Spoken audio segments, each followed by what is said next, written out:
Hey YouTube, Jake Kilroy here, a little shop ADHD.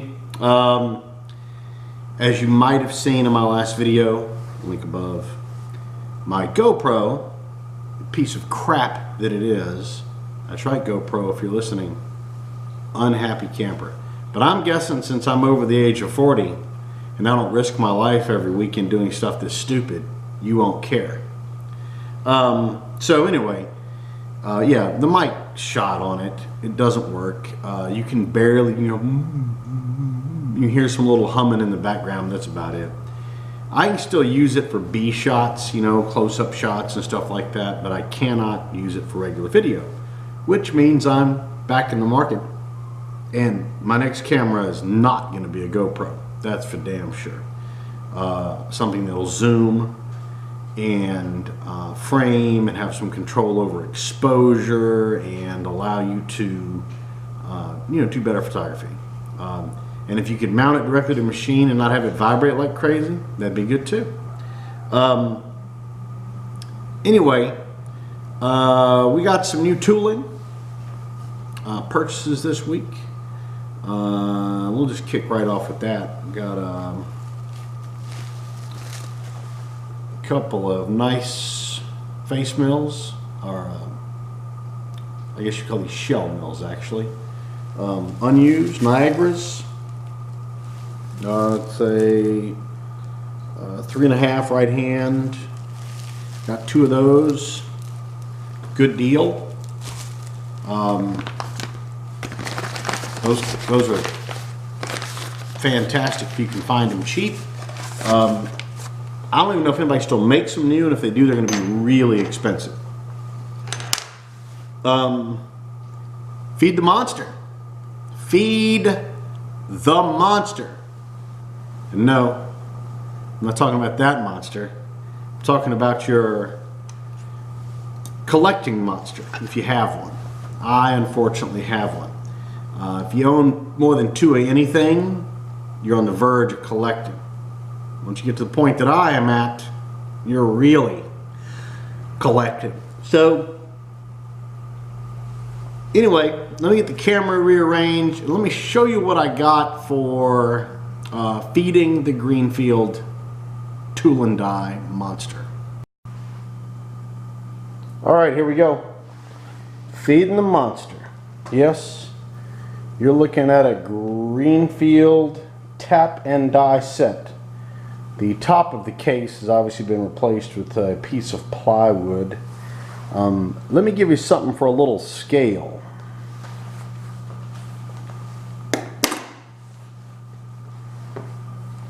That's a 6-inch caliper. Yeah. Yeah, it's big. It is big. Let's go ahead and open it up. The top is held on with duct tape, by the way.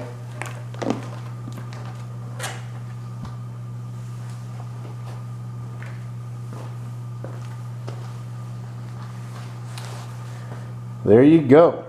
Look at that piece of beauty. Inside the label here it says U.S. screw threading set, and this set is only 1 1/8 by 7, 1 1/4 by 7, and a 1 1/2 by 6. So it comes with the standard Greenfield tap and die number 8.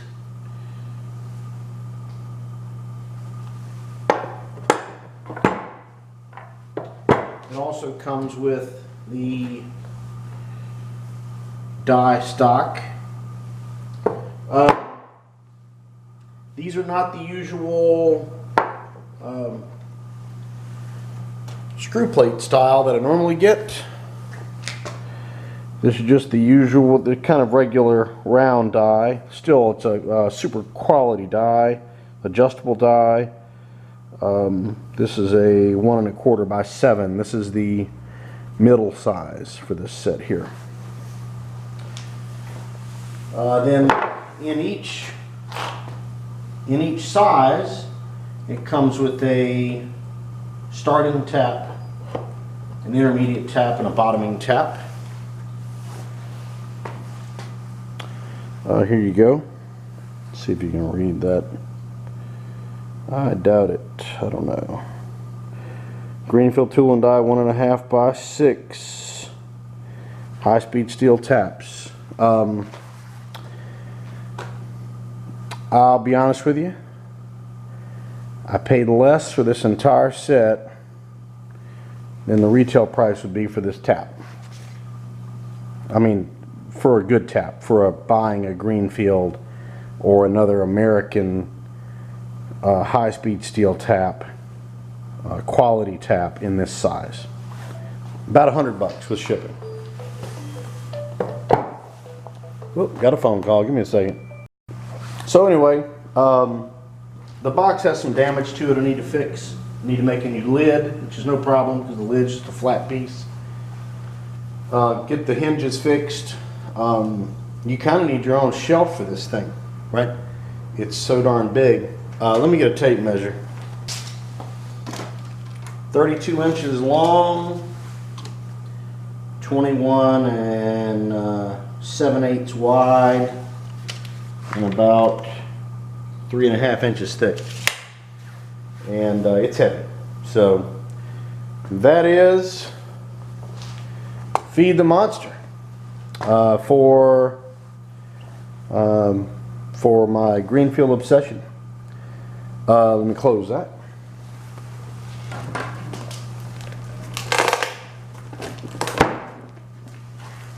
We'll use this as a little stage. Show you some other stuff I got here. Got a float lock vise for the drill press at the low price of $24. It's a little beat up, but compared to 200 something retail, it's usable. And we're going to do a little clean up on it and maybe make some new jaws for it because they're kind of beat up, and put a fresh coat of paint on it. But other than that, we'll also have to make the end clamp. I don't have the end clamp.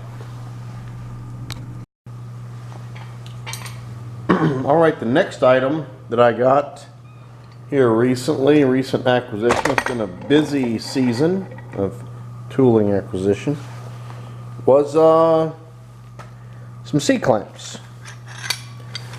These are really nice C-clamps.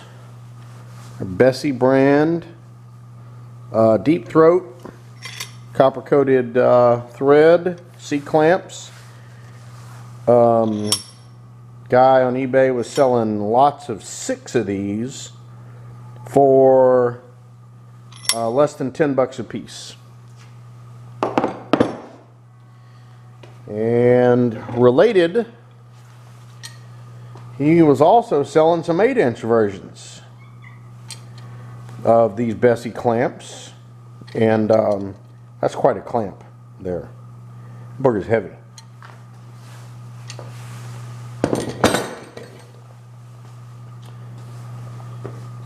And then a while back, you probably saw a lot of people talking about these things.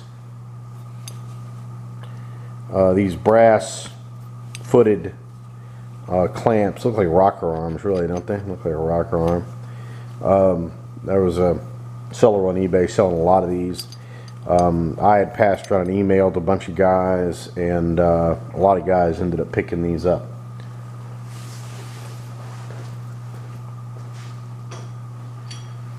And I got 2 sizes.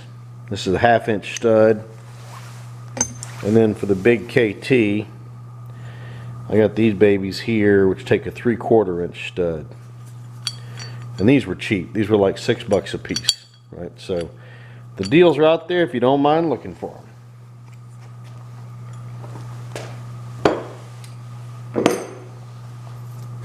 So there you go. That's our tooling acquisitions of the week. Let's get back over to the bench.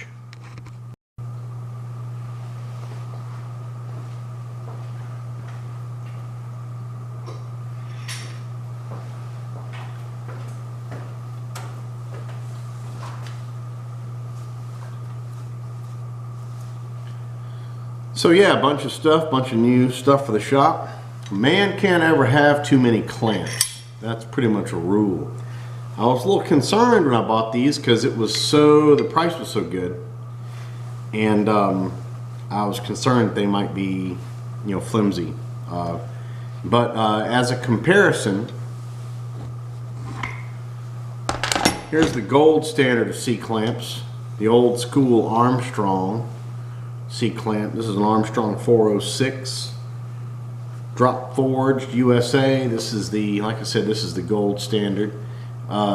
New from Armstrong, one of these clamps will set you back close to $90, right, for one of these. Clamp prices are insane. I guess drop forging isn't a cheap operation. But what I did was, I took this Bessie, which is basically the same exact footprint of this Armstrong clamp, and I weighed the two. Just to kind of give you a reasonable approximation of how much metal's in both. The Bessie actually weighs more than the Armstrong by just a few ounces. This was like 4 pounds, 14 ounces, 13 something ounces. This one's 5 pounds, 2 ounces. So this one's actually heavier. So it is a very stout clamp. The only Bessie clamps that I have otherwise are the more, I guess, commonly seen sliding arm style Bessie clamps, which they charge ridiculous, what are you kidding me money for, right? They're just insane. So there we go. So once again, like I said, the GoPro is out to lunch. I'm open to suggestions when it comes to cameras for shooting my videos. The camera I'm using right now is a Canon SX600, which is a pocket style kind of Canons. It does shoot HD video. It doesn't have any of the other cool features of the GoPro, Hero 4. It doesn't shoot 60 frames a second or 120 frames a second, stuff like that. But the battery lasts 10 times longer than a GoPro, even though it's smaller than the GoPro battery. And it takes great imagery. It takes much better still images than the GoPro. It costs, all of like $89. And the only downside to it is if I mount it to a machine and shoot video while it's mounted to a machine, it picks up vibration real bad. So I'm looking for some suggestions. I would like to stay with a camera that I can shoot mounted directly to the machine and not get the vibration issues. If I can stay away from using a light stand or a tripod or some kind of floor mounted support for the camera that's separate from the machine, if I can stay away from that, I'd love to. But because I like to use the Noga arm and just mount the camera to the Noga arm. It makes it very convenient, easy to move around. You don't worry about stepping on things, bumping things. It's the way to go. But I need a camera that's not going to shake, rattle, and roll. So, all right, there you are. Little Shop ADHD number 24, coming up on 25. Kilroy shirts, as you saw earlier. Check it out. I gotta be honest, This whole, you know, t-shirt vendors online campaign kind of thing. Convenient, yes. Good for the end user, you? I don't think so much. As it turns out, in a small world twist, my neighbor across the street makes t-shirts. So I'm going to be doing more of a Keith Fenner style in the future. I'm going to be making shirts myself, having shirts made myself, and have them here. People that want shirts, people buy them from me. And I'll be able to use them as giveaways and other stuff like that. So anyway, that's about it for this little shop ADHD. The weather's cooling off. Hunting season's coming. Yeah, I might not be in the shop as much as I am during the hotter months. On the Vice project, I ordered this ground stock, and I ordered it too narrow, so I needed 2-inch, and for some reason I ended up with 1 3/4. So I was going to use it, but I decided, you know, if I'm going to do it, I might as well do it right. So I went and ordered some new stocks, waiting for some stock for that project there. Getting ready to start a few new projects. Want to say hi to all my buds out there: Tom, Adam, Keith, Don, Chuck. I mean, you know, everybody. You know, if you're watching my channel, you know all these guys. Look down in the description for links of the channels that I favor. And be safe in the shop, and I'll be back with you soon.